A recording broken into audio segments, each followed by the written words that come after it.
Well, 36 minutes past the hour of 8 o'clock now on 1570 KMCD on your Monday morning. And as we do every Monday for our Spotlight program, it's Chamber Talk with Chamber Director Minnie McAdams. How you doing today? I'm great. How are you? I'm good. 1 week till the big day. Yep. A little bit less than a week, really.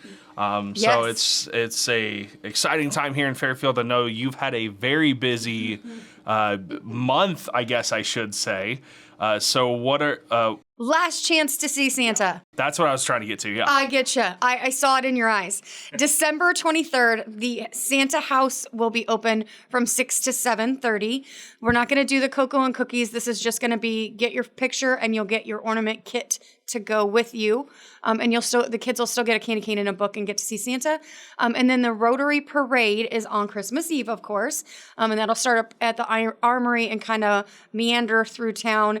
If you are on Facebook, Visit Fairfield did a really nice job of putting that all together so that it's all in one spot and you can see where he's going to be. And then he'll end up on the square between 6:30 and 7, I would imagine. And then you can come get your picture with Santa then. Is there any concern with the parade about weather and what will most likely do you think take place if the weather does prevent some things? I have no idea. Okay. All right. I know that Rotary is doing it, and the Lions Club helped with kind of coordinating traffic. But other than that's as much knowledge as I have of the event. Okay, well, I just... I'm sure that Santa will be just fine. Okay, yeah, because I know we're supposed to get some snow and some things like that Thursday and Friday. It's going to be very cold. Yes. If you look ahead, Friday, the high is 1 degree. That sounds terrible. Saturday, a high of 5 on Christmas good Eve. times. So, but again, yeah, right. So... Santa at the Santa house one more time. Yep. And then the Christmas Rotary Parade Yep. on Christmas Eve. Christmas Eve. Yeah. And then you can get up when Santa will be there. And if you miss him then, I guess you'll wait till next year. Right, yeah. He'll see you that night. You won't see him, though. Exactly. So, as always as well, or I should say most of the time here on our Chamber Talk, you have a guest. Yes. I'll hand it over to you. Perfect. Thank you. Hi, friend. Hi. So, Jason Strong from Fairfield Media Center. Yep. We are back to doing video of our Chamber Talks. Yes, we are. We're really happy to be back up here. Absolutely. So this used to happen, a couple of years ago, and I think it was maybe a year or so before COVID. We stopped doing it, maybe a year and a half or so. Yeah. So this is a great added benefit to being on Chamber Talk because then they have a video that they can use and share and put all over the place. Absolutely. And that's part of the whole reason for the media center is to, one, help nonprofits and give individuals in our community a voice. Perfect. So tell me about Fairfield Media Center. Fairfield Media Center. We do a lot of different things. So like I said, it's our charge to work with local nonprofits as much as possible and help them out and being able to get information out. And then giving individual people in our community a voice through video. What public access used to be compared to what public access now is actually very different in some ways. The main theology is the same, and that's giving individuals a local voice, which has always been the purpose of a public access station. We're actually a PEG station, so we do public access, education, and government. So we cover all three of the spectrum when it comes to that public access side of things. A lot of other public access channels that are still around either do just the public access or just government. So they're covering like just the city council meetings, things like that. And then, of course, running like event schedule stuff for people to know what's going on in the community. But now that, YouTube became so popular and so big, YouTube is now the public access of the world. Yes. And so, a lot of stations closed their doors a number of years ago. And I think we're one of 5 still left in the state of Iowa. Wow. And I think we might be 1 or 2 that's a PEG station left in Iowa. Very cool. So if somebody wanted to utilize your service, are you available to anybody or? Anybody in the community who's wanting to put on their own show or anything like that, we are willing to do that. We do right now. We're kind of in a transitional period once again, where we don't truly have our own dedicated studio space at the moment, but we are looking forward to that in the next year or two. Hopefully, that situation will change. We do have limited access to some space down here on the square, and then we have our main office over at the Arts and Convention Center.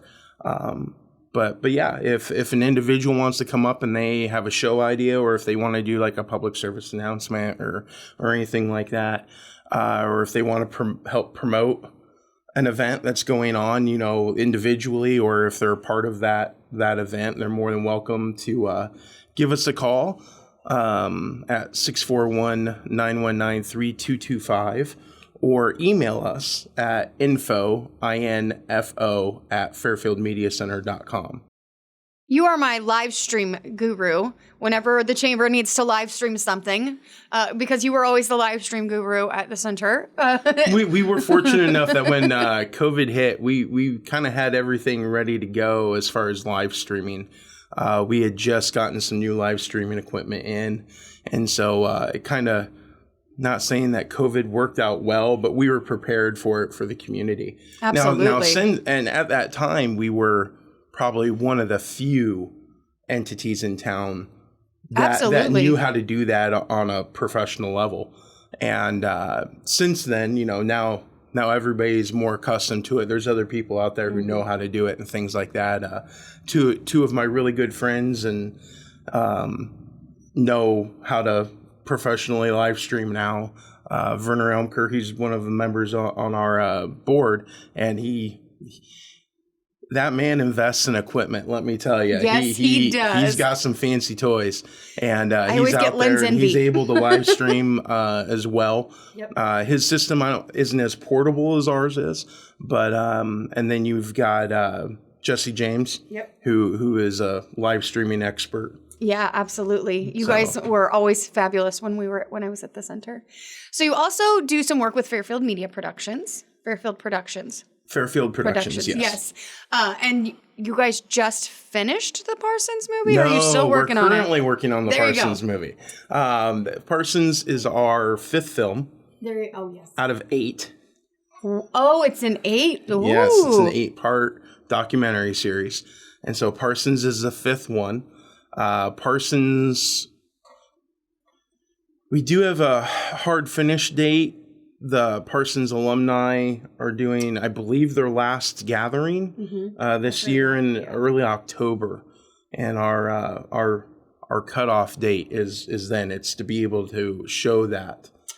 Oh, how wonderful! At the gathering. Oh, that's awesome. So yeah, I can't remember the exact date off the top of my head. I know it's in early October. Yes.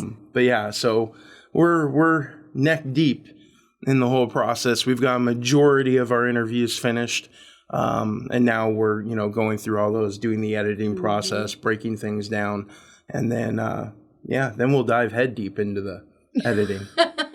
So do you know what the next 3 films are? Do you already have topics planned? Let's see if I can get these right. I believe the next film after Parsons, so number 6, should be on MIU. Yeah. So, that'll be cool. So yeah, because Parsons was here for 98 years. Yeah. The university now has been here 50. Yeah, I was going to say, close to 50 years. So that's had a huge impact on our community. Absolutely. And a lot of people don't realize they've been here half as long as Parsons was. Yes. Type thing. That's a big deal. Absolutely. So, and they have their own history and how everything changed and merged and did whatever. And that'll be fascinating. Yeah, it really is interesting, some of the stuff you find out when you dive into these things. And then after that, I know there's one on, I believe it's going to be like musicians and artists and how that is impacted, creative flow of Fairfield. All throughout Fairfield's history. And then the last one is going to be more on like where the future of Fairfield is headed. Where we are, where we're, kind of where we think we're going to be. Yeah. There's a lot of entrepreneurship I think that's a word. I don't know. I may have made it up. But Copyright. That goes on, where people don't see it. You have individuals who, run a business or, they're making six figures and they're sitting over there at Cafe P, doing Absolutely. their thing. Yep. Type thing. And they don't have a storefront. They don't have, type deal. So it's things like that and kind of the mindset of Fairfield and where that seems to kind of be going. That's awesome. Like I said, all those are working topics, but exactly. We might change our mind. So. All right, perfect. So if I'm a nonprofit and I want to promote something, give them the shout out information again. How do they get a hold of you? Best way to reach me, honestly, is through email. Absolutely. So info@fairfieldmediacenter.com. And fairfieldmediacenter.com is also our website address. I know it's a mouthful. I tried to get FMC, get it broken down more. Unfortunately, all the FMC tags or whatever were all taken. Of course they So were. we had to go, the long way around. But yeah. And your TV station is on... If you're on cable... Yeah, there you go. So anywhere in Fairfield on cable, whether it's Mediacom or Lisco, it's Channel 9.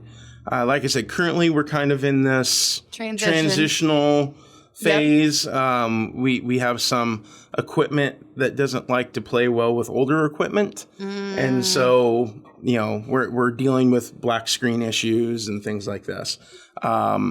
Eventually, a lot of things are online. They're streaming. Yep. And we do have all of our content available online. We actually have 2 YouTube channels. One is an archive channel. Oh, nice. So you can see everything 2010 back. Oh, wow. We have some content that goes even beyond when FPAC started back in 1992. So we have some stuff, I think, from like 1985. Some of the prom parades. Oh, nice. Type stuff. Absolutely. But then we've got, archive city council meetings, things like that. The kids, Quanah Kids Day stuff, all the things you've done. Yeah. Well, all the stuff Richard K. Thompson did, basically. That was 2011 is when I came into the picture. And nice. You've got Richard and you've got, it was Brian Hawthorne and Scott Holderbaum and Susan Kessel before my time. Yeah.